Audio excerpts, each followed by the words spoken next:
The Mysterious Island by Jules Verne. Part 3, Chapter 13. How had it happened? Who had killed the convicts? Was it Ayrton? No, for a moment before he was dreading their return. But Ayrton was now in a profound stupor, from which it was no longer possible to rouse him. After uttering those few words he had again become unconscious, and had fallen back motionless on the bed. The colonists, a prey to 1,000 confused thoughts, under the influence of violent excitement, waited all night without leaving Ayrton's house, or returning to the spot where lay the bodies of the convicts. It was very probable that Ayrton would not be able to throw any light on the circumstances under which the bodies had been found, since he himself was not aware that he was in the corral. But at any rate he would be in a position to give an account of what had taken place before this terrible execution. The next day Ayrton awoke from his torpor, and his companions cordially manifested all the joy they felt on seeing him again, almost safe and sound, after 104 days' separation. Ayrton then in a few words recounted what had happened, or at least as much as he knew. The day after his arrival at the corral, on the 10th of last November, at nightfall, he was surprised by the convicts, who had scaled the palisade. They bound and gagged him. Then he was led to a dark cavern at the foot of Mount Franklin, where the convicts had taken refuge. His death had been decided upon, and the next day the convicts were about to kill him, when one of them recognized him and called him by the name which he bore in Australia. The wretches had no scruples as to murdering Ayrton. They spared Ben Joyce. But from that moment Ayrton was exposed to the importunities of his former accomplices. They wished him to join them again, and relied upon his aid to enable them to gain possession of Granite House, to penetrate into that hitherto inaccessible dwelling, and to become masters of the island after murdering the colonists. Ayrton remained firm. The once convict, now repentant and pardoned, would rather die than betray his companions. Ayrton, bound, gagged, and closely watched, lived in this cave for 4 months. Nevertheless, the convicts had discovered the corral a short time after their arrival in the island, and since then they had subsisted on Ayrton's stores, but did not live at the corral. On the 11th of November, 2 of the villains, surprised by the colonists' arrival, fired at Herbert, and one of them returned, boasting of having killed one of the inhabitants of the island, but he returned alone. His companion, as is known, fell by Cyrus Harding's dagger. Ayrton's anxiety and despair may be imagined when he learned the news of Herbert's death. The settlers were now only 4, and, as it seemed, at the mercy of the convicts. After this event, and during all the time that the colonists, detained by Herbert's illness, remained in the corral, the pirates did not leave their cavern, and even after they had pillaged the plateau of Prospect Heights, they did not think it prudent to abandon it. The ill treatment inflicted on Ayrton was now redoubled. His hands and feet still bore the bloody marks of the cords which bound him day and night. Every moment he expected to be put to death, nor did it appear possible that he could escape. Matters remained thus until the 3rd week of February. The convicts, still watching for a favorable opportunity, rarely quitted their retreat, and only made a few hunting excursions, either to the interior of the island or the south coast. Ayrton had no further news of his friends, and relinquished all hope of ever seeing them again. At last, the unfortunate man, weakened by ill treatment, fell into a prostration so profound that sight and hearing failed him. From that moment, that is to say, since the last 2 days, he could give no information whatever of what had occurred. "But, Captain Harding," he added, "since I was imprisoned in that cavern, how is it that I find myself in the corral?" "How is it that the convicts are lying yonder dead in the middle of the enclosure?" answered the engineer. "Dead!" cried Ayrton. half rising from his bed, notwithstanding his weakness. His companions supported him. He wished to get up, and with their assistance he did so. They then proceeded together towards the little stream. It was now broad daylight. There, on the bank, in the position in which they had been stricken by death in its most instantaneous form, lay the corpses of the 5 convicts. Ayrton was astounded. Harding and his companions looked at him without uttering a word. On a sign from the engineer, Neb and Pencroft examined the bodies, already stiffened by the cold. They bore no apparent trace of any wound. Only, after carefully examining them, Pencroft found on the forehead of one, on the chest of another, on the back of this one, on the shoulder of that, a little red spot, a sort of scarcely visible bruise, the cause of which it was impossible to conjecture. "It is there that they have been struck," said Cyrus Harding. "But with what weapon?" cried the reporter. "A weapon lightning-like in its effects, and of which we have not the secret." "And who has struck the blow?" asked Pencroft.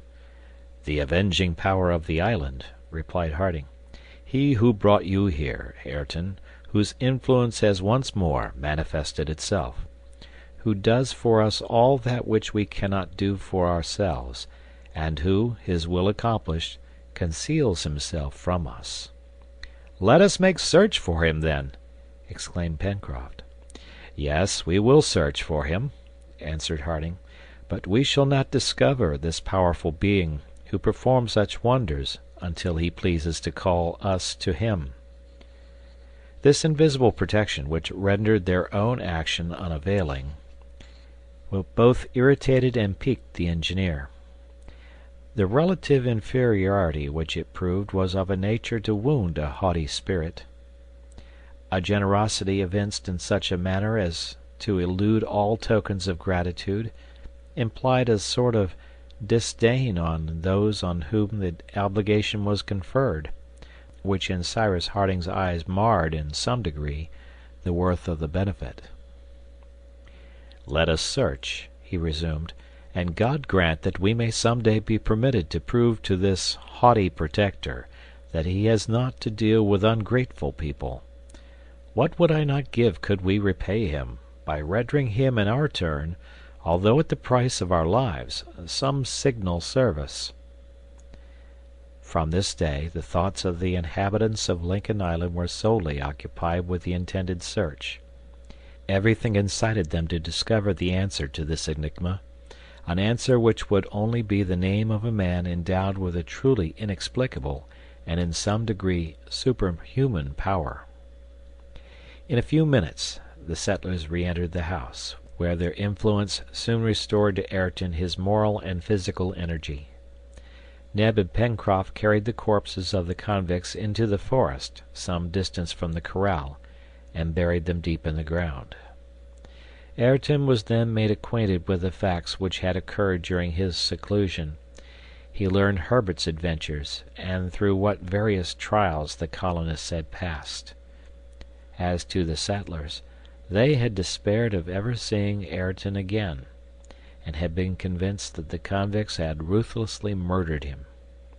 "And now," said Cyrus Harding, as he ended his recital, "a duty remains for us to perform. Half of our task is accomplished, but although the convicts are no longer to be feared, it is not owing to ourselves that we are once more masters of the island." "Well," answered Gideon Spilett, "let us search all this labyrinth of the spurs of Mount Franklin. We will not leave a hollow, not a hole unexplored. Ah, if ever a reporter found himself face to face with a mystery, it is I who now speak to you, my friends." "And we will not return to Granite House until we have found our benefactor," said Herbert.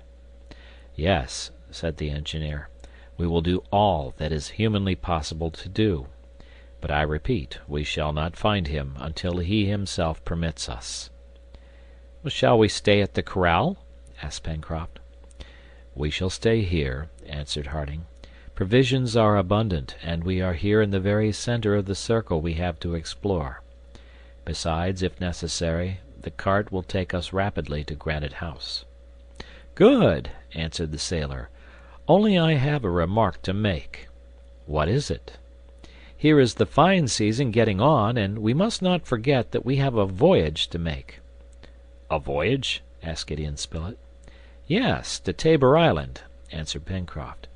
"It is necessary to carry a notice there to point out the position of our island, and say that Ayrton is here in case the Scotch yacht should come to take him off. Who knows if it is not already too late?" "But, Pencroft," asked Ayrton, "how do you intend to make this voyage?" "In the Bonadventure?" "The Bonadventure!" exclaimed Ayrton. "She no longer exists." "My Bonadventure exists no longer!" shouted Pencroft, bounding from his seat. "No," answered Ayrton.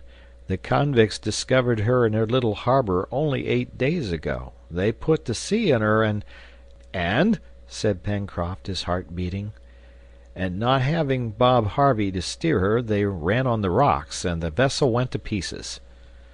"Oh, the villains, the cutthroats, the infamous scoundrels!" exclaimed Pencroft. "Pencroft," said Herbert, taking the sailor's hand, "we will build another Bonadventure, a larger one. We have all the ironwork, all the rigging of the brig at our disposal." "But do you know," returned Pencroft, "that it will take at least 5 or 6 months to build a vessel of from 30 to 40 tons?" "We can take our time," said the reporter, "and we must give up the voyage to Tabor Island for this year." "Oh, my Bonadventure, my poor Bonadventure!" cried Pencroft, almost broken-hearted at the destruction of the vessel of which he was so proud. The loss of the Bonadventure was certainly a thing to be lamented by the colonists, and it was agreed that this loss should be repaired as soon as possible. This settled, they now occupied themselves with bringing their researches to bear on the most secret parts of the island. The exploration was commenced at daybreak on the 19th of February and lasted an entire week. The base of the mountain, with its spurs and their numberless ramifications, formed a labyrinth of valleys and elevations. It was evident that there, in the depths of these narrow gorges, perhaps even in the interior of Mount Franklin itself, was the proper place to pursue their researches. No part of the island could have been more suitable to conceal a dwelling whose occupant wished to remain unknown. But so irregular was the formation of the valleys that Cyrus Harding was obliged to conduct the exploration in a strictly methodical manner. The colonists first visited the valley opening to the south of the volcano, and which first received the waters of Falls River. There Ayrton showed them the cavern where the convicts had taken refuge, and in which he had been imprisoned until his removal to the corral. This cavern was just as Ayrton had left it. They found there a considerable quantity of ammunition and provisions, conveyed thither by the convicts in order to form a reserve. The whole of the valley bordering on the cave, shaded by fir and other trees, was thoroughly explored, and on turning the point of the southwestern spur, the colonists entered a narrower gorge similar to the picturesque columns of basalt on the coast. Here the trees were fewer. Stones took the place of grass. Goats and musmons gamboled among the rocks. Here began the barren part of the island.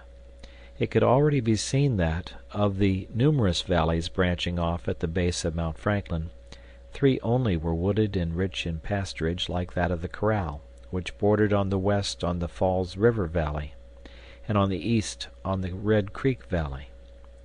These 2 streams, which lower down became rivers by the absorption of several tributaries, were formed by all the springs of the mountain and thus caused the fertility of its southern part. As to the Mercy, it was more directly fed from ample springs concealed under the cover of jacamar wood, and it was by springs of this nature, spreading in 1,000 streamlets, that the soil of the Serpentine Peninsula was watered. Now of these 3 well-watered valleys, Either might have served as a retreat to some solitary who would have found there everything necessary for life. But the settlers had already explored them, and in no part had they discovered the presence of man.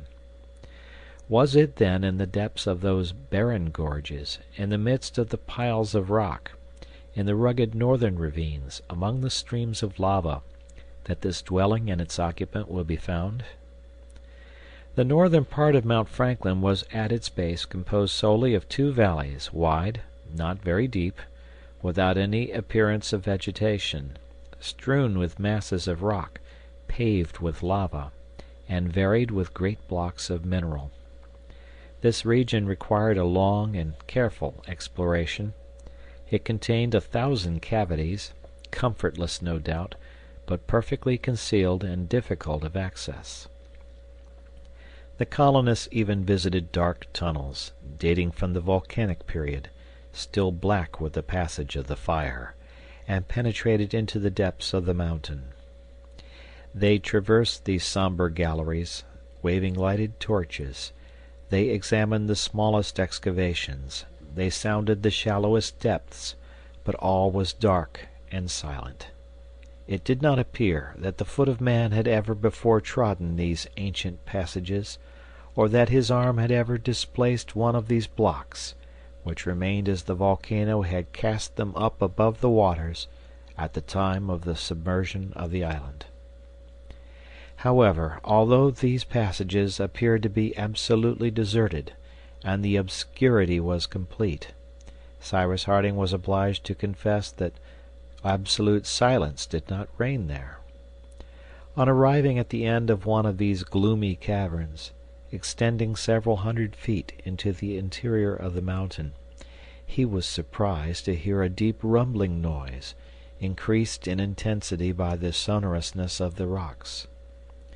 Gideon Spilett, who accompanied him, also heard these distant mutterings, which indicated a revivification of the subterranean fires.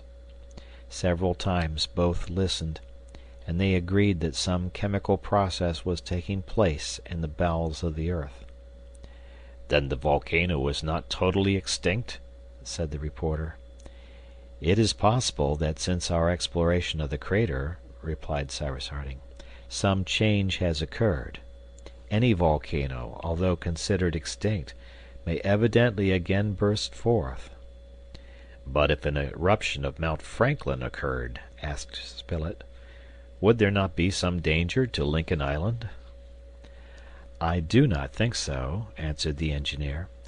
"The crater, that is to say the safety valve, exists, and the overflow of smoke and lava would escape, as it did formerly, by this customary outlet." "Unless the lava opened a new way for itself towards the fertile parts of the island." "And why, my dear Spilett," answered Cyrus Harding, "should it not follow the road naturally traced out for it?" "Well, volcanoes are capricious," returned the reporter. "Notice," answered the engineer, "that the inclination of Mount Franklin favors the flow of water towards the valleys which we are exploring just now. To turn aside this flow, an earthquake would be necessary to change the mountain's center of gravity." "But an earthquake is always to be feared at these times," observed Gideon Spilett. "Always," replied the engineer, "especially when the subterranean forces begin to awake, as they risk meeting with some obstruction after a long rest. Thus, my dear Spilett, an eruption would be a serious thing for us, and it would be better that the volcano should not have the slightest desire to wake up. But we could not prevent it, could we? At any rate, even if it should occur, I do not think Prospect Heights would be seriously threatened. Between them and the mountain the ground is considerably depressed, and if the lava should ever take a course towards the lake, it would be cast on the downs and the neighboring parts of Shark Gulf."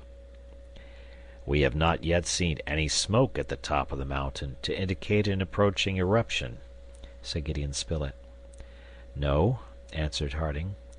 "Not a vapor escapes from the crater, for it was only yesterday that I attentively surveyed the summit. But it is probable that at the lower part of the chimney, time may have accumulated rocks, cinders, hardened lava, and that this valve of which I spoke may at any time become overcharged. But at the first serious effort, every obstacle will disappear, and you may be certain, my dear Spilett, that neither the island, which is the boiler, nor the volcano, which is the chimney, will burst under the pressure of gas. Nevertheless, I repeat, it would be better that there should not be an eruption." "And yet we are not mistaken," remarked the reporter. "Mutterings can be distinctly heard in the very bowels of the volcano." "You are right," said the engineer, again listening attentively. "There can be no doubt of it. A commotion is going on there, of which we can neither estimate the importance nor the ultimate result." Cyrus Harding and Spilett, on coming out, rejoined their companions, to whom they made known the state of affairs. "Very well," cried Pencroft. "The volcano wants to play his pranks. Let him try if he likes. We will find his master." "Who?" asked Neb. "Our good genius, Neb, our good genius, who will shut his mouth for him, if he so much as pretends to open it." As may be seen, the sailor's confidence in the tutelary deity of his island was absolute, and certainly the occult power, manifested until now in so many inexplicable ways, appeared to be unlimited. But also it knew how to escape the colonists' most minute researches, for in spite of all their efforts, in spite of the more than zeal, the obstinacy, with which they carried on their exploration, the retreat of the mysterious being could not be discovered. From the 19th to the 25th of February, the circle of investigation was extended to all the northern region of Lincoln Island, whose most secret nooks were explored. The colonists even went the length of tapping every rock. The search was extended to the extreme verge of the mountain. It was explored thus to the very summit of the truncated cone terminating the first row of rocks, then to the upper ridge of the enormous hat, at the bottom of which opened the crater. They did more. They visited the gulf, now extinct, but in whose depths the rumbling could be distinctly heard. However, no sign of smoke or vapor, no heating of the rock indicated an approaching eruption. But neither there nor in any other part of Mount Franklin did the colonists find any traces of him of whom they were in search. Their investigations were then directed to the Downs. They carefully examined the high lava cliffs of Shark Gulf from the base to the crest, although it was extremely difficult to reach even the level of the gulf. No one, nothing. Indeed, in these 3 words was summed up so much fatigue uselessly expended, so much energy producing no results, that somewhat of anger mingled with the discomfiture of Cyrus Harding and his companions. It was now time to think of returning, for these researches could not be prolonged indefinitely. The colonists were certainly right in believing that the mysterious being did not reside on the surface of the island, and the wildest fancies haunted their excited imaginations. Pencroft and Neb particularly were not contented with the mystery, but allowed their imaginations to wander into the domain of the supernatural.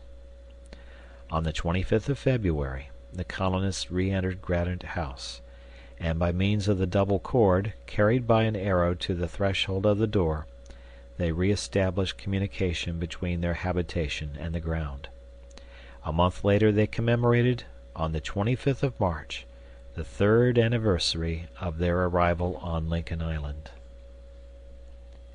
End of chapter.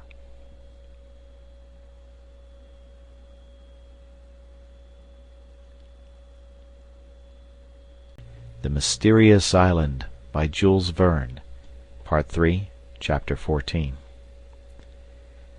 3 years had passed away since the escape of the prisoners from Richmond, and how often during those 3 years had they spoken of their country, always present in their thoughts. They had no doubt that the Civil War was at an end, and to them it appeared impossible that the just cause of the North had not triumphed. But what had been the incidents of this terrible war? How much blood had it not cost? How many of their friends must have fallen in the struggle? They often spoke of these things, without as yet being able to foresee the day when they would be permitted once more to see their country. To return thither, were it but for a few days, to renew the social link with the inhabited world, to establish a communication between their native land and their island, then to pass the longest, perhaps the best, portion of their existence in this colony founded by them, and which would then be dependent on their country, was this a dream impossible to realize? There were only two ways of accomplishing it. Either a ship must appear off Lincoln Island, or the colonists must themselves build a vessel strong enough to sail to the nearest land.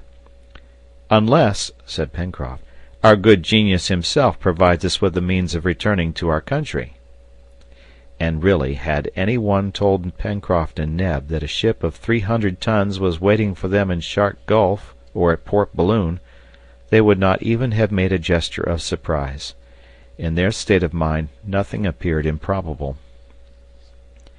But Cyrus Harding, less confident, advised them to confine themselves to fact, and more especially so with regard to the building of a vessel, a really urgent work, since it was for the purpose of depositing, as soon as possible, at Tabor Island a document indicating Ayrton's new residence. As the Bonadventure no longer existed, 6 months at least would be required for the construction of a new vessel. Now winter was approaching, and the voyage would not be made before the following spring. "We have time to get everything ready for the fine season," remarked the engineer, who was consulting with Pencroft about these matters.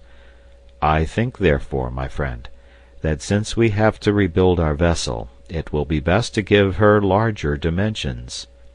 The arrival of the Scotch yacht at Tabor Island is very uncertain. It may even be that, having arrived several months ago, she has again sailed after having vainly searched for some trace of Ayrton. Will it not then be best to build a ship which, if necessary, could take us either to the Polynesian archipelago or to New Zealand? What do you think?" "I think, captain," answered the sailor, "I think that you are as capable of building a large vessel as a small one. Neither the wood nor the tools are wanting. It is only a question of time." "And how many months would be required to build a vessel of from 250 to 300 tons?" asked Harding. 7 or 8 months at least," replied Pencroft. "But it must not be forgotten that winter is drawing near, and that in severe frost wood is difficult to work. We must calculate on several weeks' delay, and if our vessel is ready by next November, we may think ourselves very lucky." "Well," replied Cyrus Harding, "that will be exactly the most favorable time for undertaking a voyage of any importance, either to Tabor Island or to a more distant land." "So it will, captain," answered the sailor. "Make out your plans, then. The workmen are ready, and I imagine that Ayrton can lend us a good helping hand." The colonists, having been consulted, approved the engineer's plan, and it was indeed the best thing to be done. It is true that the construction of a ship of from 200 to 300 tons would be great labor, but the colonists had confidence in themselves, justified by their previous success. Cyrus Harding then busied himself in drawing the plan of the vessel and making the model. During this time his companions employed themselves in felling and carting trees to furnish the ribs, timbers, and planks. The forest of the Far West supplied the best oaks and elms.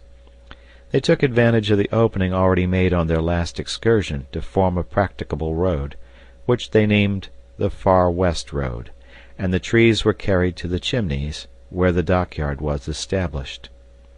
As to the road in question, the choice of trees had rendered its directions somewhat capricious, but at the same time it facilitated the access to a large part of the Serpentine Peninsula. It was important that the trees should be quickly felled and cut up, for they could not be used while yet green, and some time was necessary to allow them to get seasoned. The carpenters, therefore, worked vigorously during the month of April, which was troubled only by a few equinoctial gales of some violence. Master Jup, aided them dexterously, either by climbing to the top of a tree to fasten the ropes, or by lending his stout shoulders to carry the lopped trunks. All this timber was piled up under a large shed, built near the chimneys, and there awaited the time for use. The month of April was tolerably fine, as October often is in the northern zone. At the same time other work was actively continued, and soon all trace of devastation disappeared from the plateau of Prospect Heights. The mill was rebuilt, and new buildings rose in the poultry yard. It had appeared necessary to enlarge their dimensions, for the feathered population had increased considerably. The stable now contained 5 onagers, 4 of which were well broken, and allowed themselves to be either driven or ridden, and a little colt. The colony now possessed a plough, to which the onagers were yoked like regular Yorkshire or Kentucky oxen. The colonists divided their work, and their arms never tired. Then who could have enjoyed better health than these workers, and what good humor enlivened the evenings in Granite House, as they formed 1,000 plans for the future. As a matter of course, Ayrton shared the common lot in every respect, and there was no longer any talk of his going to live at the corral. Nevertheless, he was still sad and reserved, and joined more in the work than in the pleasures of his companions. But he was a valuable workman at need, strong, skilful, ingenious, intelligent. He was esteemed and loved by all, and he could not be ignorant of it. In the meanwhile, the corral was not abandoned. Every other day one of the settlers, driving the cart or mounted on an onager, went to look after the flock of musmons and goats and bring back the supply of milk required by Neb. These excursions at the same time afforded opportunities for hunting. Therefore Herbert and Gideon Spilett, with Top in front, traversed more often than their companions the road to the corral, and with the capital guns which they carried, capybaras, agoutis, kangaroos, and wild pigs for large game, ducks, grouse, jacamars, and snipe for small game, were never wanting in the house. The produce of the warren, of the oyster bed, several turtles which were taken, excellent salmon which came up the Mersey, vegetables from the plateau, wild fruit from the forest, were riches upon riches, and Neb, the head cook, could scarcely by himself store them away. The telegraphic wire between the corral and Granite House had of course been repaired, and it was worked whenever one or other of the settlers was at the corral and found it necessary to spend the night there.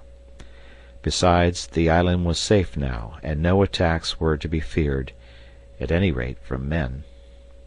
However, that which had happened might happen again. A descent of pirates, or even of escaped convicts, was always to be feared.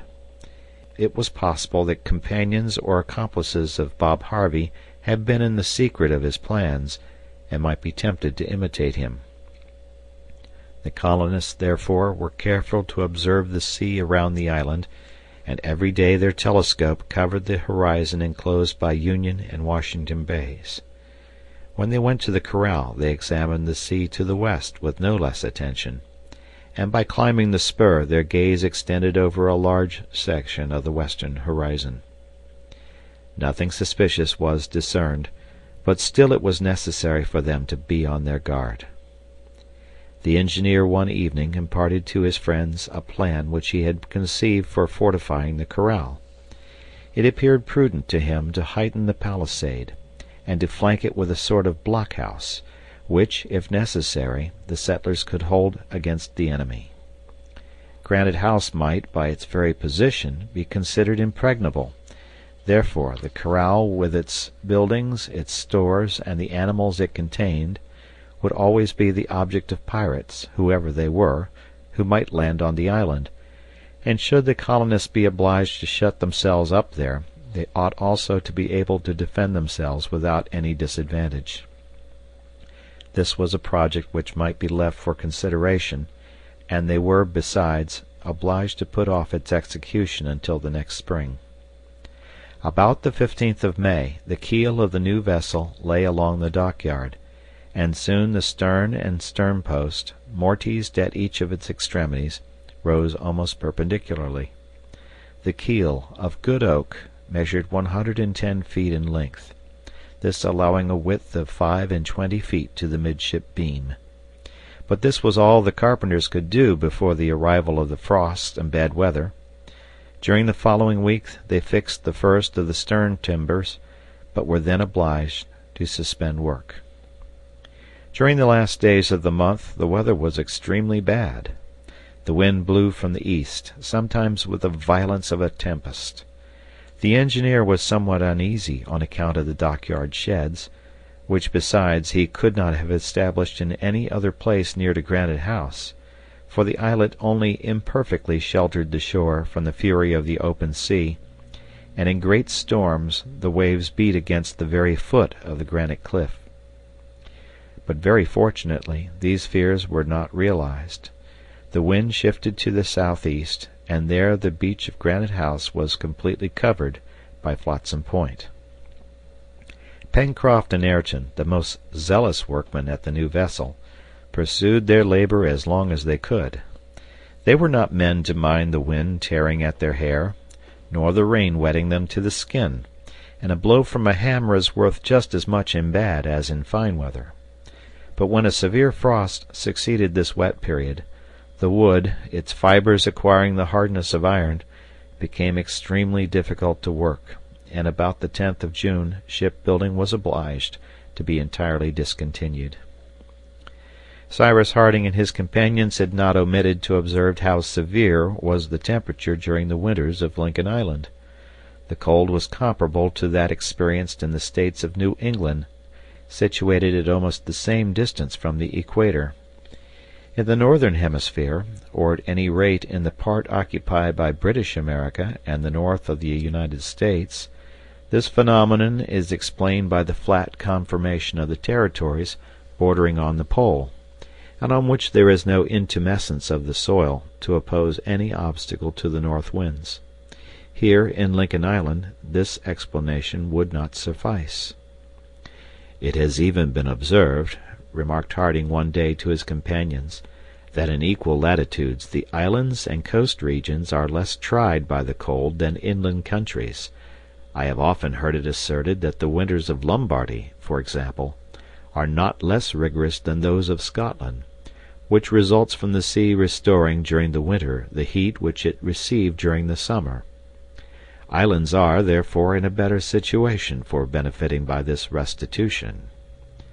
"But then, Captain Harding," asked Herbert, "why does Lincoln Island appear to escape the common law?"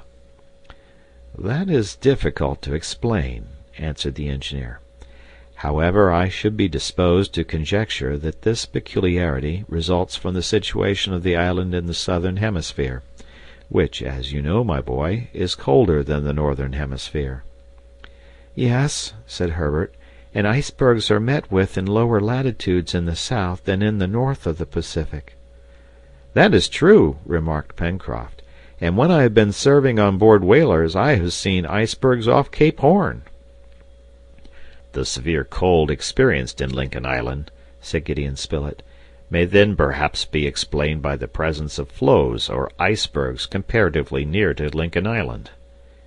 "Your opinion is very admissible indeed, my dear Spilett," answered Cyrus Harding, "and it is evidently to the proximity of icebergs that we owe our rigorous winters. I would draw your attention also to an entirely physical cause, which renders the southern colder than the northern hemisphere. In fact, since the sun is nearer to this hemisphere during the summer, it is necessarily more distant during the winter. This explains then the excess of temperature in the two seasons, for if we find the winters very cold in Lincoln Island, we must not forget that the summers here, on the contrary, are very hot." "But why, if you please, Captain," asked Pencroft, knitting his brows, "why should our hemisphere, as you say, be so badly divided? It isn't just, that."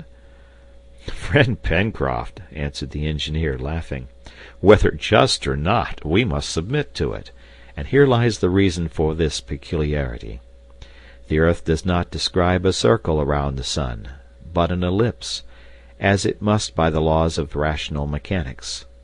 Now, the earth occupies one of the foci of the ellipse, and so at one point in its course is at its apogee, that is, at its farthest from the sun, and at another point it is at its perigee, or nearest to the sun.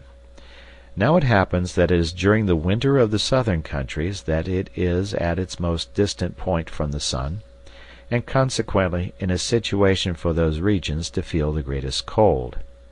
Nothing can be done to prevent that, and men, Pencroft, however learned they may be, can never change anything of the cosmographical order established by God himself.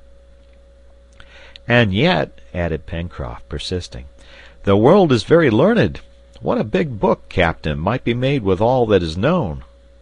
"And what a much bigger book still with all that is not known," answered Harding. At last, for one reason or another, the month of June brought the cold with its accustomed intensity, and the settlers were often confined to Granite House.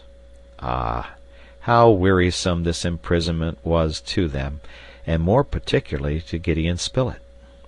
"Look here," said he to Neb one day, "I would give you by notarial deed all the estates which will come to me some day, if you were a good enough fellow to go, no matter where, and subscribe to some newspaper for me. Decidedly the thing that is most essential to my happiness is the knowing every morning what has happened the day before in other places than this." Neb began to laugh. "'Pon my word," he replied, "the only thing I think about is my daily work." The truth was that indoors as well as out there was no want of work. The colony of Lincoln Island was now at its highest point of prosperity, achieved by 3 years of continued hard work. The destruction of the brig had been a new source of riches. Without speaking of the complete rig which would serve for the vessel now on the stocks, utensils and tools of all sorts, weapons and ammunition, clothes and instruments were now piled in the storerooms of Granite House. It had not even been necessary to resort again to the manufacture of the coarse felt materials. Though the colonists had suffered from cold during their first winter, the bad season might now come without their having any reason to dread its severity. Linen was plentiful also, and besides they kept it with extreme care. From chloride of sodium, which is nothing else than sea salt, Cyrus Harding easily extracted the soda and chlorine. The soda, which it was easy to change into carbonate of soda, and the chlorine, of which he made chloride of lime, were employed for various domestic purposes, and especially in bleaching linen. Besides, they did not wash more than 4 times a year, as was done by families in the olden times, and it may be added that Pencroft and Gideon Spilett, while waiting for the postman to bring him his newspaper, distinguished themselves as washermen. So passed the winter months, June, July, and August.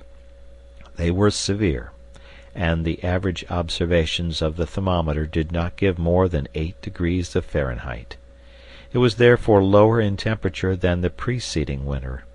But then, what splendid fires blazed continually on the hearths of Granite House, the smoke marking the granite wall with long zebra-like streaks. Fuel was not spared, as it grew naturally a few steps from them. Besides, the chips of the wood destined for the construction of the ship enabled them to economize the coal, which required more trouble to transport. Men and animals were all well. Master Jup was a little chilly, it must be confessed. This was perhaps his only weakness, and it was necessary to make him a well-padded dressing-gown. But what a servant he was, clever, zealous, indefatigable, not indiscreet, not talkative, and he might have been with reason proposed as a model for all his biped brothers in the old and new worlds. "As for that," said Pencroft, "when one has 4 hands at one's service, of course one's work ought to be done so much the better." And indeed the intelligent creature did it well. During the 7 months which had passed since the last researches made round the mountain, and during the month of September, which brought back fine weather, nothing was heard of the genius of the island. His power was not manifested in any way. It is true that it would have been superfluous, for no incident occurred to put the colonists to any painful trial. Cyrus Harding even observed that if by chance the communication between the unknown and the tenants of Granite House had ever been established through the granite, and if Top's instinct had, as it were, felt it, there was no further sign of it during this period. The dog's growling had entirely ceased, as well as the uneasiness of the orang. The two friends, for they were so, no longer prowled round the opening of the inner well, nor did they bark or whine in that singular way which from the first the engineer had noticed. But could he be sure that this was all that was to be said about this enigma, and that he should never arrive at a solution? Could he be certain that some conjecture would not occur which would bring the mysterious personage on the scene? Who could tell what the future might have in reserve? At last the winter was ended, but an event, the consequences of which might be serious, occurred in the first days of the returning spring. On the 7th of September, Cyrus Harding, having observed the crater, saw smoke curling round the summit of the mountain, its first vapors rising in the air. End of chapter. The Mysterious Island, by Jules Verne, Part 3, Chapter 15. The colonists, warned by the engineer, left their work and gazed in silence at the summit of Mount Franklin. The volcano had awoke, and the vapor had penetrated the mineral layer heaped at the bottom of the crater. But would the subterranean fires provoke any violent eruption? This was an event which could not be foreseen. However, even while admitting the possibility of an eruption, it was not probable that the whole of Lincoln Island would suffer from it. The flow of volcanic matter is not always disastrous, and the island had already undergone this trial, as was shown by the streams of lava hardened on the northern slopes of the mountain.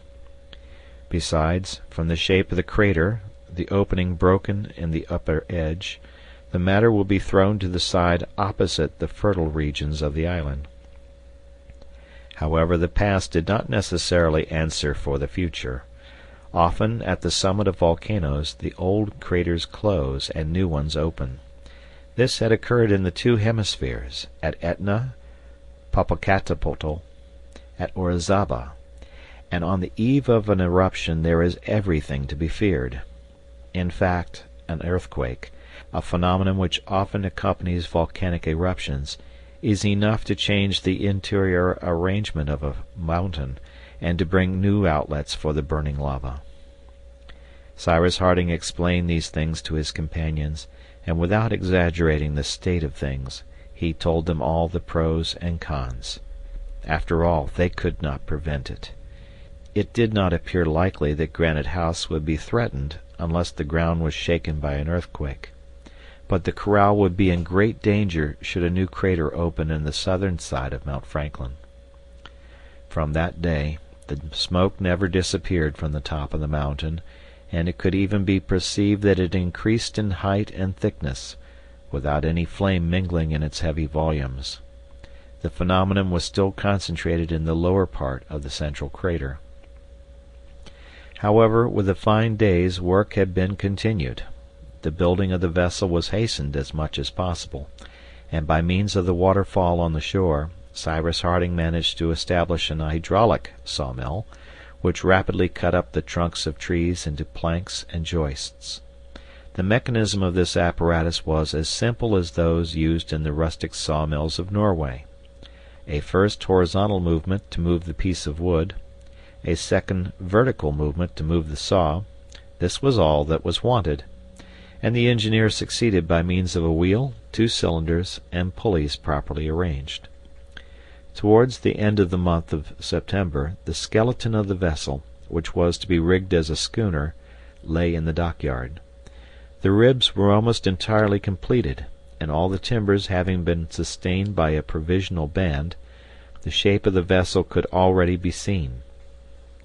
The schooner, sharp in the bows, very slender in the after part, would evidently be suitable for a long voyage if wanted, but laying the planking would still take a considerable time. Very fortunately, the ironwork of the pirate brig had been saved after the explosion. From the planks and injured ribs, Pencroft and Ayrton had extracted the bolts and a large quantity of copper nails.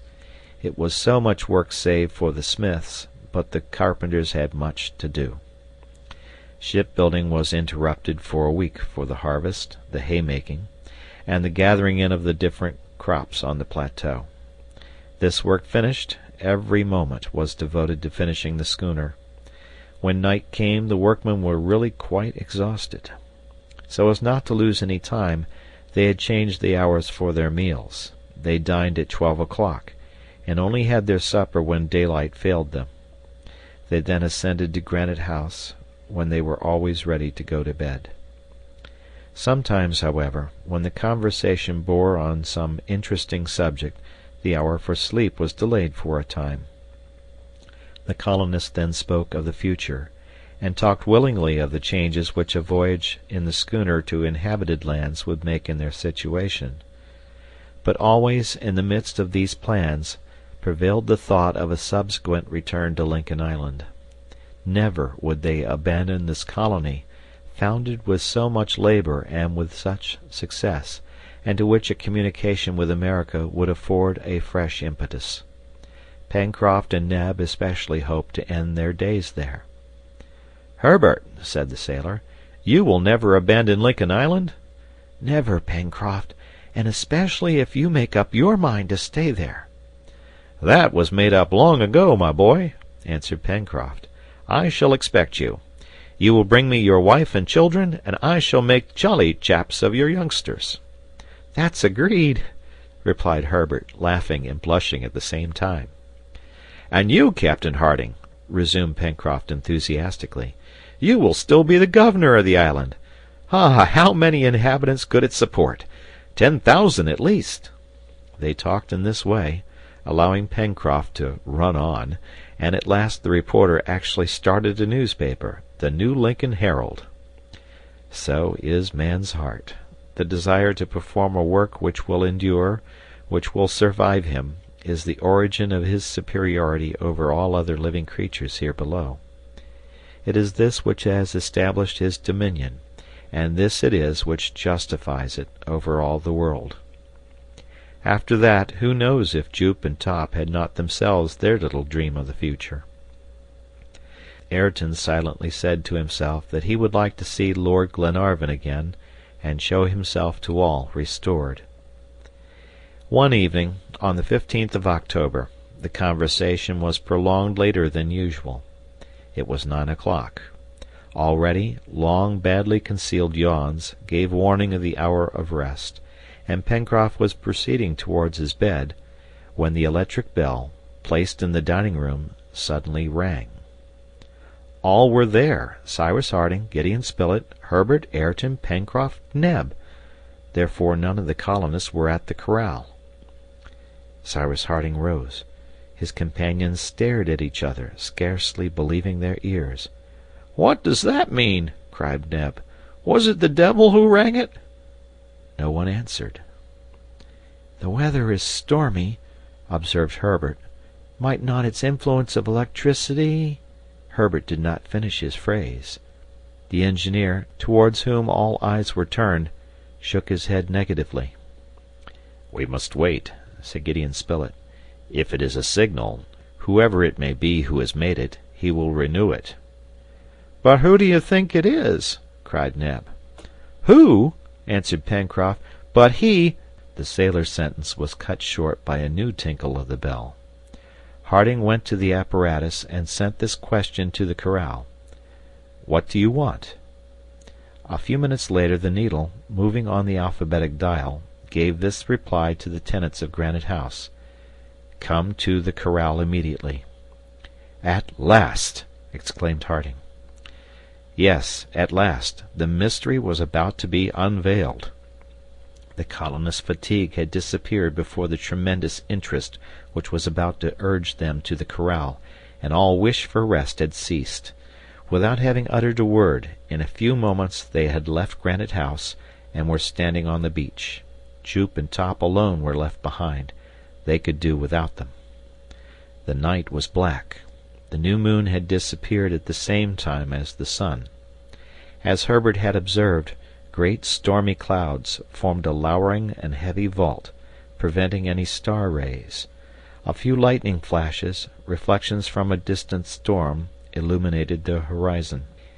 It was possible that a few hours later the thunder would roll over the island itself. The night was very threatening. But however deep the darkness was, it would not prevent them from finding the familiar road to the corral. They ascended the left bank of the Mersey, reached the plateau, passed the bridge over Creek Glycerine, and advanced through the forest. They walked at a good pace, a prey to the liveliest emotions. There was no doubt but that they were now going to learn the long searched-for answer to the enigma, the name of that mysterious being, so deeply concerned in their life, so generous in his influence, so powerful in his action.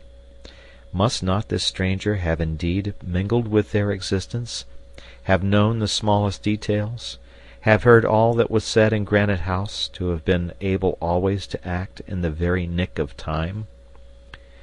Every one, wrapped up in its own reflections, pressed forward. Under the arch of trees the darkness was such that even the edge of the road could not be seen. Not a sound in the forest. Both animals and birds, influenced by the heaviness of the atmosphere, remained motionless and silent. Not a breath disturbed the leaves. The footsteps of the colonists alone resounded on the hardened ground. During the first quarter of an hour the silence was only interrupted by this remark from Pencroft. "We ought to have brought a torch," and by this reply from the engineer, "We shall find one at the corral." Harding and his companions had left Granite House at 12 minutes past 9. At 47 minutes past 9 they had traversed 3 out of the 5 miles which separated the mouth of the Mersey from the corral. At that moment sheets of lightning spread over the island and illumined the dark trees. The flashes dazzled and almost blinded them. Evidently the storm would not be long in bursting forth. The flashes gradually became brighter and more rapid. Distant thunder growled in the sky. The atmosphere was stifling. The colonists proceeded as if they were urged onwards by some irresistible force. At 10 o'clock a vivid flash showed them the palisade, and as they reached the gate the storm burst forth with tremendous fury. In a minute the corral was crossed, and Harding stood before the hut.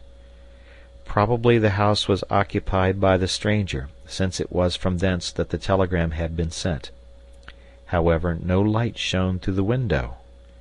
The engineer knocked at the door. No answer. Cyrus Harding opened the door, and the settlers entered the room, which was perfectly dark. A light was struck by Neb, and in a few moments the lantern was lighted, and the light thrown into every corner of the room. There was no one there. Everything was in the state in which it had been left.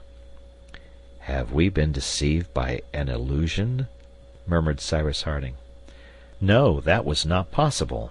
The telegram had clearly said, "Come to the corral immediately." They approached the table specially devoted to the use of the wire. Everything was in order, the pile on the box containing it, as well as all the apparatus. "Who came here the last time?" asked the engineer. "I did, Captain," answered Ayrton. "And that was—" "4 days ago." "Ah, a note!" cried Herbert, pointing to a paper lying on the table. On this paper were written these words in English: "Follow the new wire." "Forward!" cried Harding, who understood that the dispatch had not been sent from the corral, but from the mysterious retreat, communicating directly with Granite House by means of a supplementary wire joined to the old one. Neb took the lighted lantern, and all left the corral. The storm then burst forth with tremendous violence. The interval between each lightning flash and each thunderclap diminished rapidly. The summit of the volcano, with its plume of vapor, could be seen by occasional flashes. There was no telegraphic communication in any part of the corral between the house and the palisade, but the engineer, running straight to the first post, saw by the light of a flash a new wire hanging from the isolator to the ground. "There it is," said he. This wire lay along the ground, and was surrounded by an isolating substance like a submarine cable, so as to assure the free transmission of the current. It appeared to pass through the wood and the southern spurs of the mountain, and consequently it ran towards the west. "Follow it," said Cyrus Harding. And the settlers immediately pressed forward, guided by the wire. The thunder continued to roar with such violence that a word could not be heard.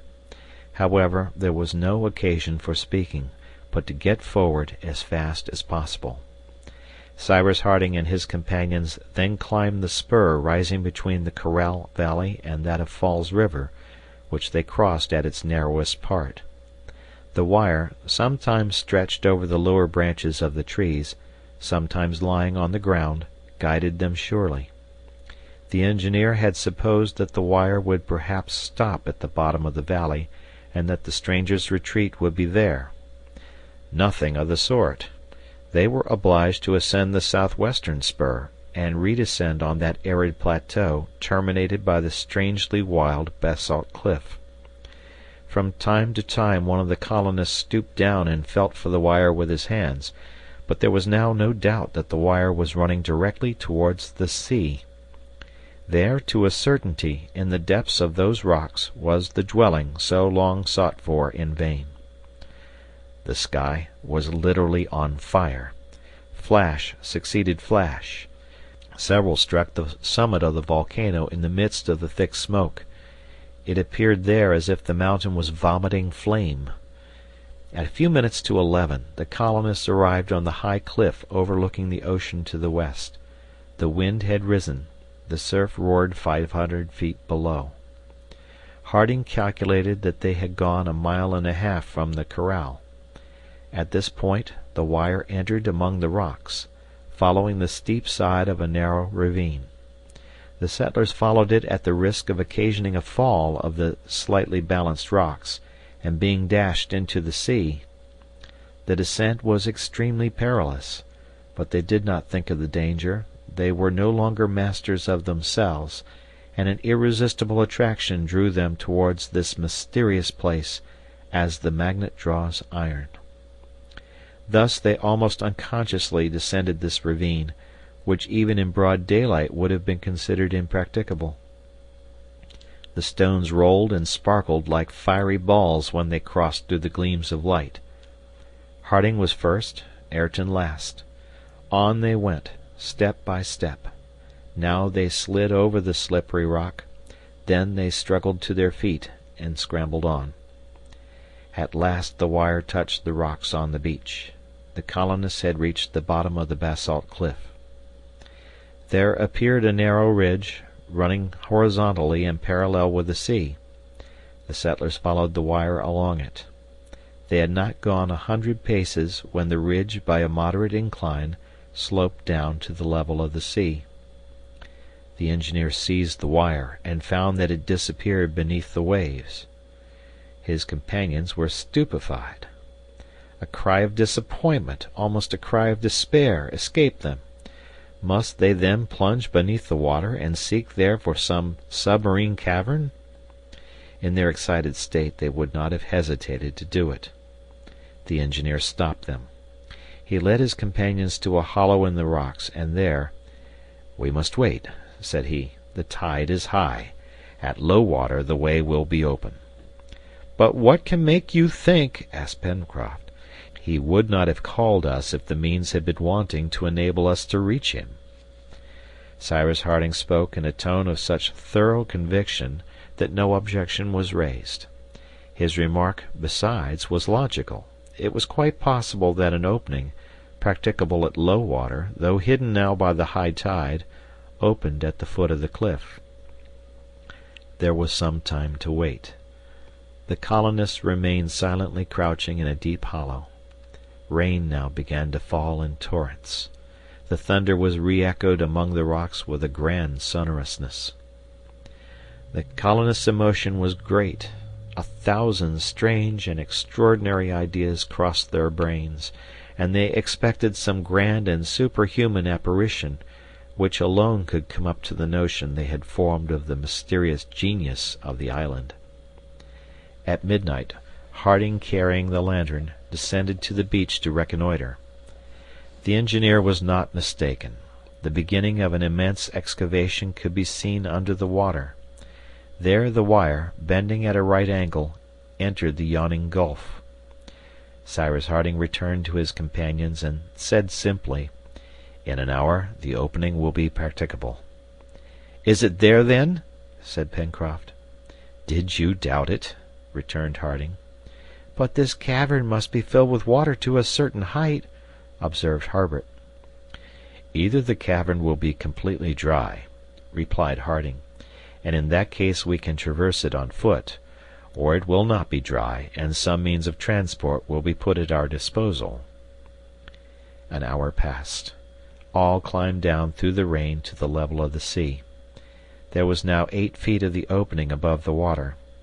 It was like the arch of a bridge, under which rushed the foaming water. Leaning forward, the engineer saw a black object floating on the water.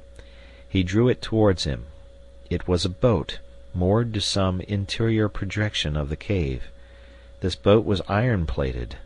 2 oars lay at the bottom. "Jump in," said Harding.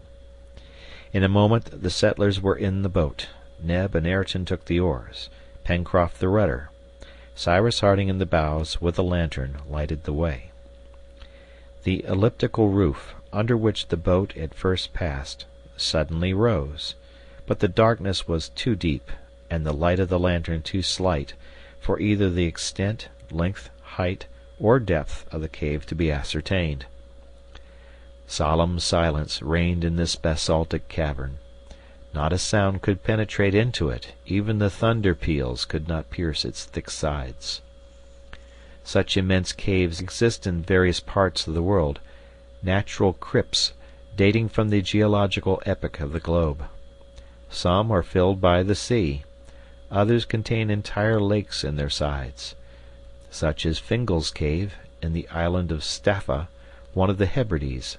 Such are the caves of Morgat in the Bay of Douarnenez in Brittany, the caves of Bonifacio in Corsica, those of Lyse Fjord in Norway.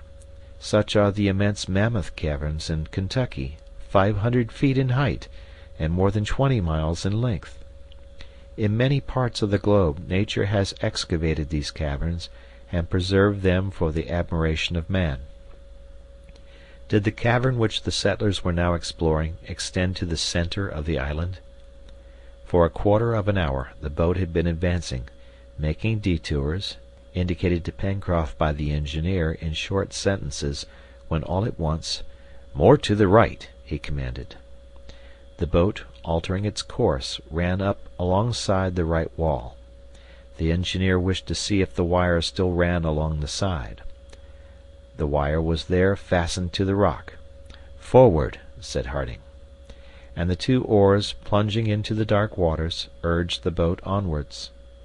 On they went for another quarter of an hour, and a distance of half a mile must have been cleared from the mouth of the cave, when Harding's voice was again heard. "Stop," said he. The boat stopped, and the colonists perceived a bright light illuminating the vast cavern, so deeply excavated in the bowels of the island, of which nothing had ever led them to suspect the existence. At the height of 100 feet rose the vaulted roof, supported on basalt shafts. Irregular arches, strange moldings, appeared on the columns erected by nature in thousands from the first epochs of the formation of the globe. The basalt pillars, fitted one into the other, measured from 40 to 50 feet in height, and the water, calm in spite of the tumult outside, washed their base. The brilliant focus of light, pointed out by the engineer, touched every point of rock and flooded the walls with light. By reflection the water reproduced the brilliant sparkles, so that the boat appeared to be floating between 2 glittering zones. They could not be mistaken in the nature of the irradiation thrown from the glowing nucleus, whose clear rays were shattered by all the angles, all the projections of the cavern. This light proceeded from an electric source, and its white color betrayed its origin. It was the sun of this cave, and it filled it entirely. At a sign from Cyrus Harding, the oars again plunged into the water, causing a regular shower of gems, and the boat was urged forward towards the light, which was now not more than half a cable's length distant. At this place the breadth of the sheet of water measured nearly 350 feet, and beyond the dazzling center could be seen an enormous basaltic wall, blocking up any issue on that side. The cavern widened here considerably, the sea forming a little lake. But the roof, the side walls, the end cliff, all the prisms, all the peaks, were flooded with the electric fluid, so that the brilliancy belonged to them, and as if the light issued from them. In the center of the lake a long cigar-shaped object floated on the surface of the water, silent, motionless. The brilliancy which issued from it escaped from its sides as from two kilns heated to a white heat. This apparatus, similar in shape to an enormous whale, was about 250 feet long, and rose about 10 or 12 above the water. The boat slowly approached it. Cyrus Harding stood up in the bows. He gazed, a prey to violent excitement. Then, all at once, seizing the reporter's arm, "It is he! It can only be he!" he cried. "He!" Then, falling back on the seat, he murmured a name which Gideon Spilett alone could hear. The reporter evidently knew this name, for it had a wonderful effect upon him, and he answered in a hoarse voice, "He! An outlawed man!"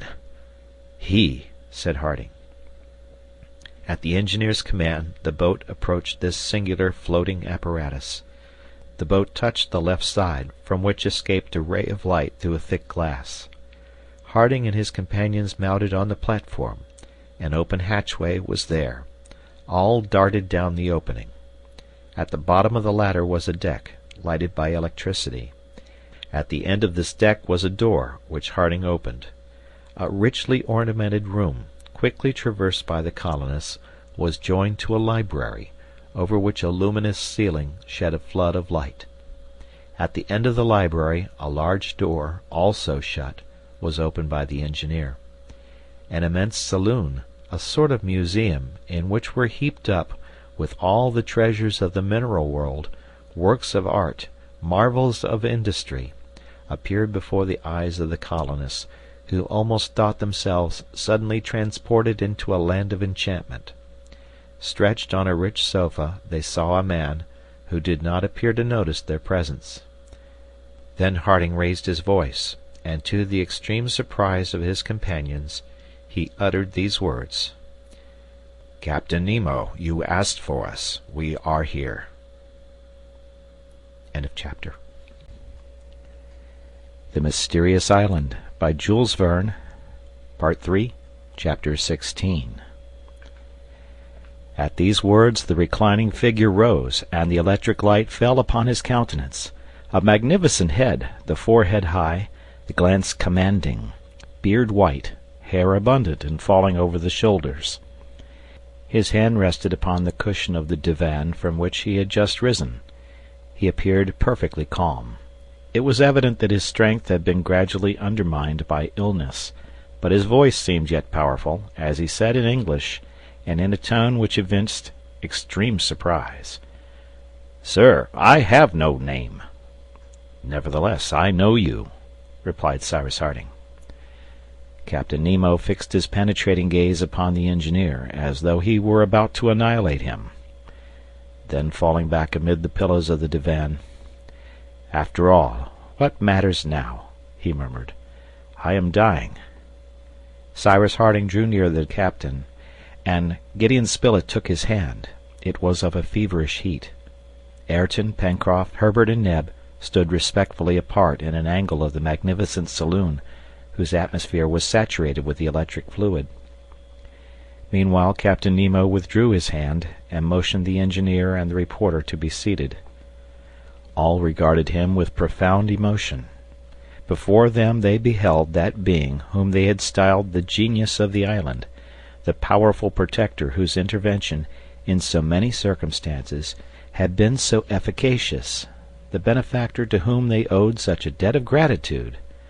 Their eyes beheld a man only, and a man at the point of death, where Pencroft and Neb had expected to find an almost supernatural being. But how happened it that Cyrus Harding had recognized Captain Nemo? Why had the latter so suddenly risen on hearing this name uttered, a name which he believed known to none? The captain had resumed his position on the divan, and leaning on his arm, he regarded the engineer seated near him. "You know the name I formerly bore, sir?" he asked. "I do," answered Cyrus Harding, "and also that of this wonderful submarine vessel." "The Nautilus," said the captain with a faint smile.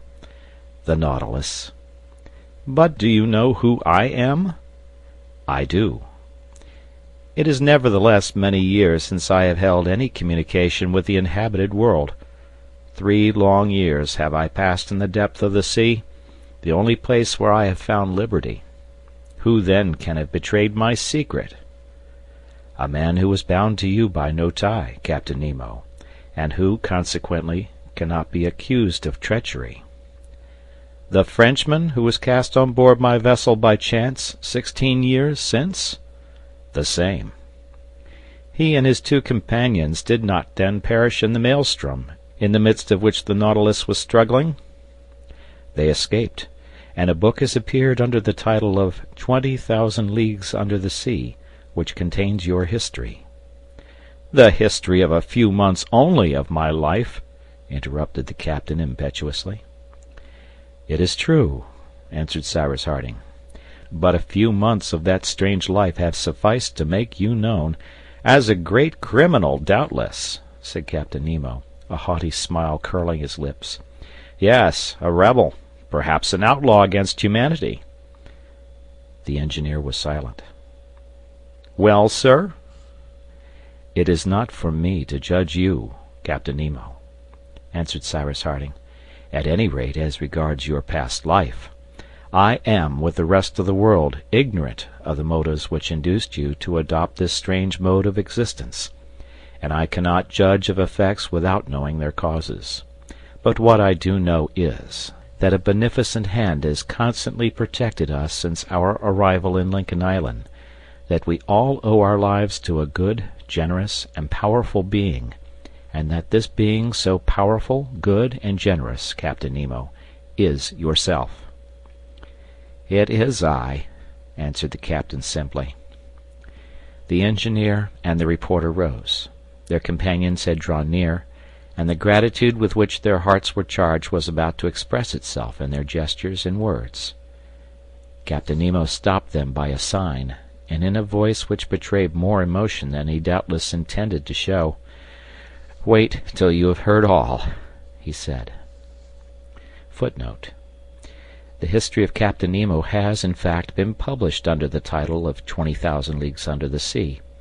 Here, therefore, will apply the observation already made as to the adventures of Ayrton with regard to the discrepancy of dates.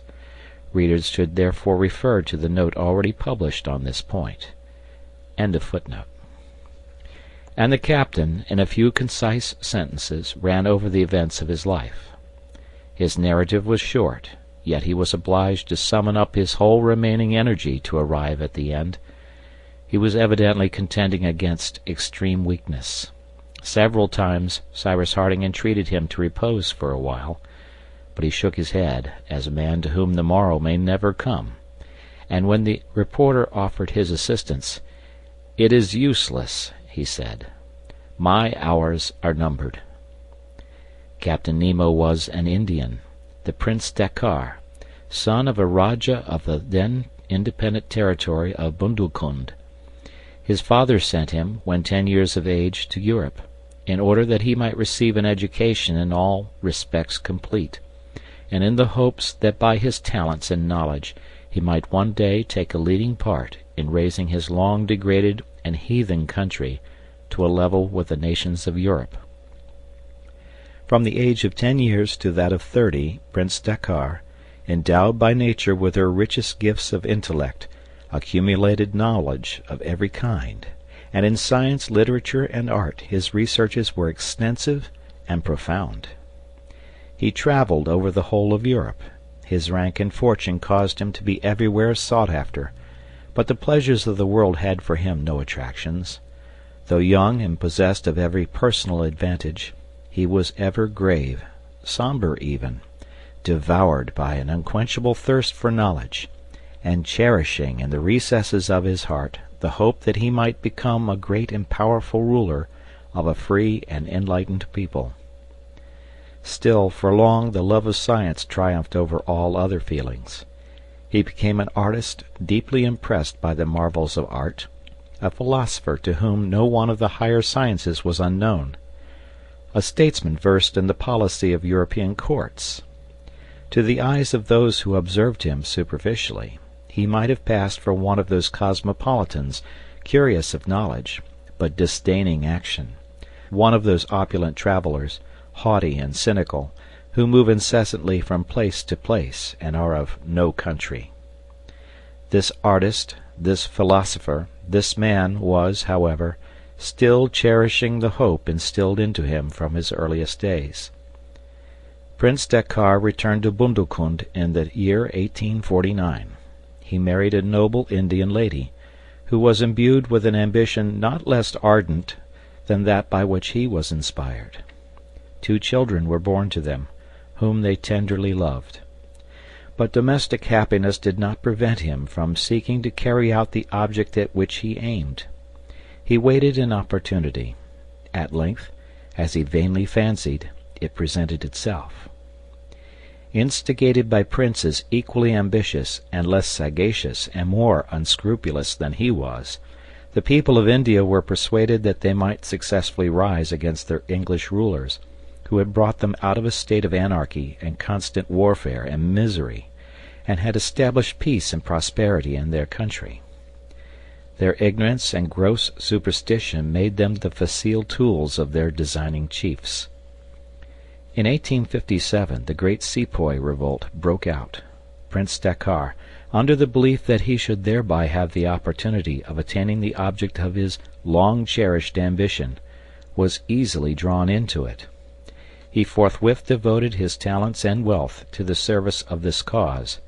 He aided it in person, he fought in the front ranks, he risked his life equally with the humblest of the wretched and misguided fanatics.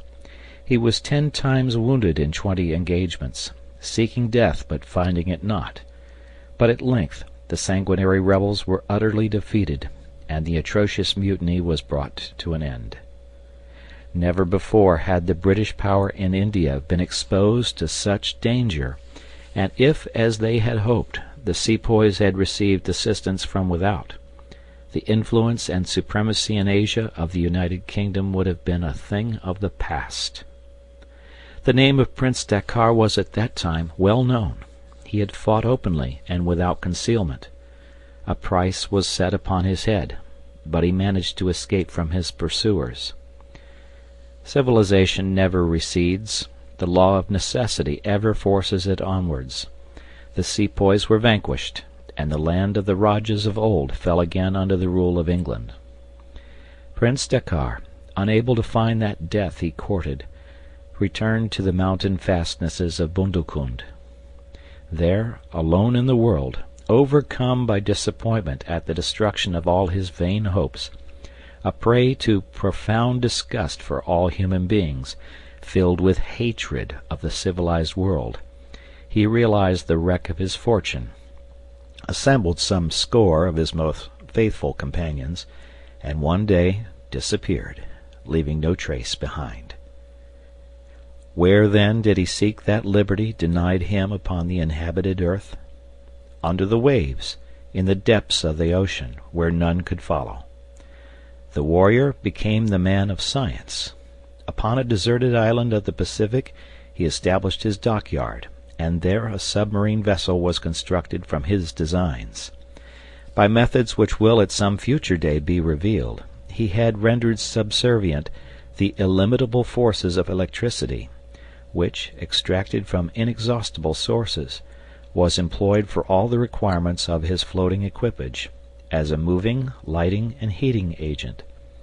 The sea, with its countless treasures, its myriads of fish, its numberless wrecks, its enormous mammalia, and not only all that nature supplied, but also all that man had lost in its depths, sufficed for every want of the prince and his crew, and thus was his most ardent desire accomplished, never again to hold communication with the earth.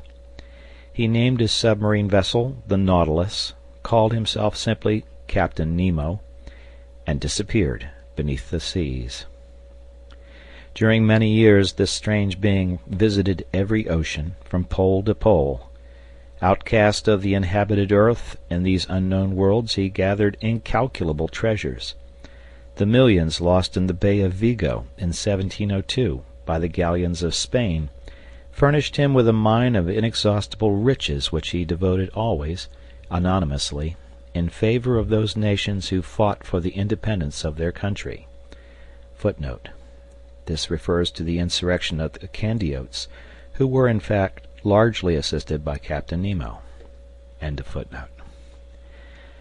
For long, however, he had held no communication with his fellow creatures, when, during the night of the 6th of November, 1866, 3 men were cast on board his vessel.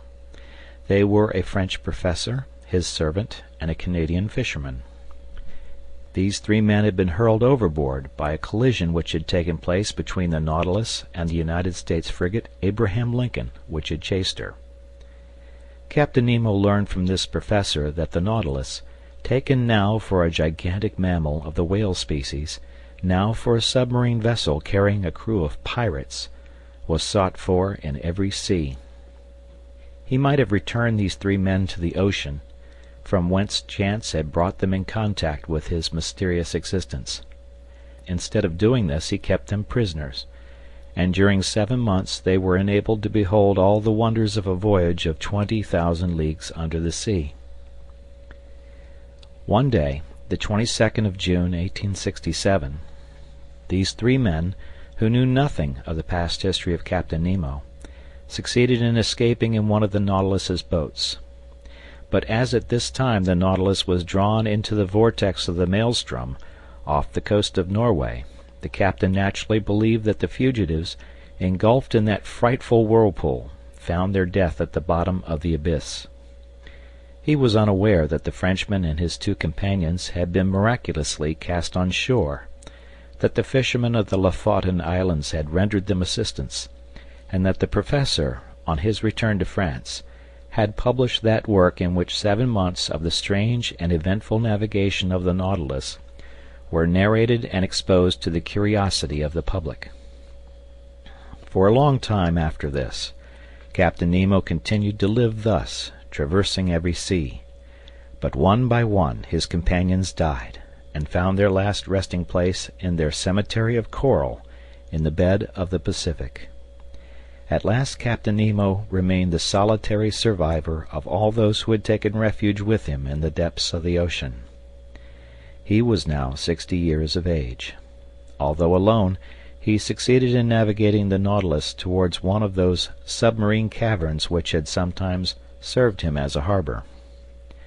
One of these ports was hollowed beneath Lincoln Island, and at this moment furnished an asylum to the Nautilus. The captain had now remained there 6 years, navigating the ocean no longer, but awaiting death, and that moment when he should rejoin his former companions, when by chance he observed the descent of the balloon which carried the prisoners of the Confederates. Clad in his diving dress, he was walking beneath the water at a few cables' length from the shore of the island, when the engineer had been thrown into the sea. Moved by a feeling of compassion, the captain saved Cyrus Harding.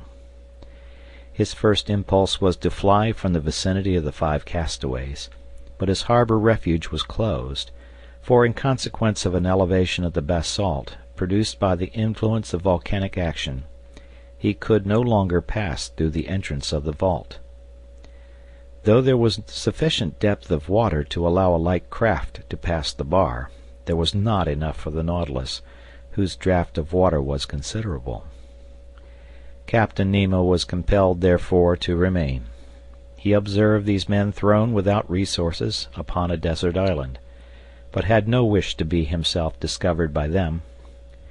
By degrees he became interested in their efforts when he saw them honest, energetic, and bound to each other by the ties of friendship. As if despite his wishes, he penetrated all the secrets of their existence. By means of the diving dress he could easily reach the well in the interior of Granite House, and climbing by the projections of rock to its upper orifice, he heard the colonists as they recounted the past, and studied the present and future.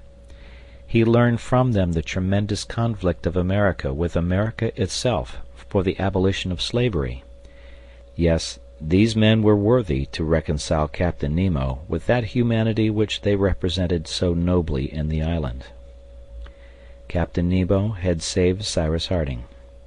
It was he also who had brought back the dog to the Chimneys, who rescued Top from the waters of the lake, who caused to fall at Flotsam Point the case containing so many things useful to the colonists, who conveyed the canoe back into the stream of the Mersey, who cast the cord from the top of Granite House at the time of the attack by the baboons, who made known the presence of Ayrton upon Tabor Island, by means of the document enclosed in the bottle, who caused the explosion of the brig by the shock of a torpedo placed at the bottom of the canal, who saved Herbert from certain death by bringing the sulphate of quinine, and finally, it was he who had killed the convicts with the electric balls, of which he possessed the secret, and which he employed in the chase of submarine creatures.